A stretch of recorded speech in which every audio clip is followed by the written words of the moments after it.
അപ്പം നമുക്കിന്ന് ഉച്ചയ്ക്കുള്ള പണി നോക്കാം. നിങ്ങൾ വിചാരിക്കുന്നുണ്ടോ എന്തോ ഉച്ചയ്ക്കുള്ള പണിയെന്ന്? രാവിലത്തെ പണിയൊക്കെ കഴിഞ്ഞ് സ്വസ്ഥമായിട്ടിരിക്കുമ്പോണ്ട് ചെമ്മീൻ കൊണ്ടുവന്നു. അപ്പോൾ നമുക്ക് കുറച്ച് ചെമ്മീൻ റോസ്റ്റ് ചെയ്യാം, കുറച്ച് ചെമ്മീൻ പൊരിക്കുകയും ചെയ്യാം.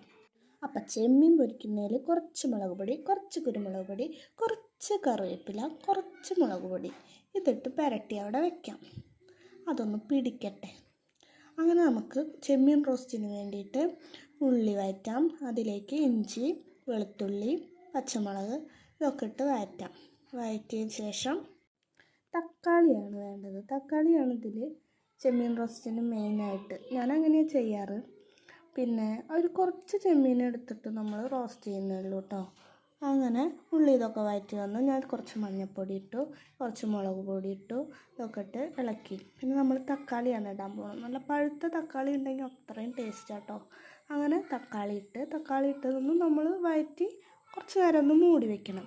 മൂടി വെച്ചതിന് ശേഷം പിന്നെ ചെമ്മീനും കൂടി ഇട്ട് നമ്മൾ കുറച്ച് മാത്രം വെള്ളം ഒഴിച്ചിട്ട് അടച്ച് വെച്ച് വേവിക്കണം. അങ്ങനെ വെന്ത് വന്ന് തക്കാളിയൊക്കെ ഒന്ന് വഴറ്റി വന്ന് അത് അങ്ങനെ കുറുകി ഒരു വറ്റിയ പരിവായിരിക്കും.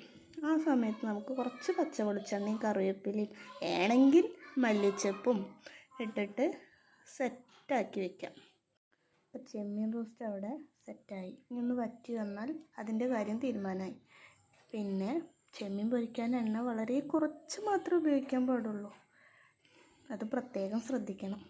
അങ്ങനെ ചെമ്മീൻ റോസ്റ്റ് സെറ്റായി, ചെമ്മീൻ പൊരിച്ചതും സെറ്റായി. അപ്പം ഞാനിനി അടുത്ത വീഡിയോ ആയിട്ട് പിന്നെ വരാം. ബൈ.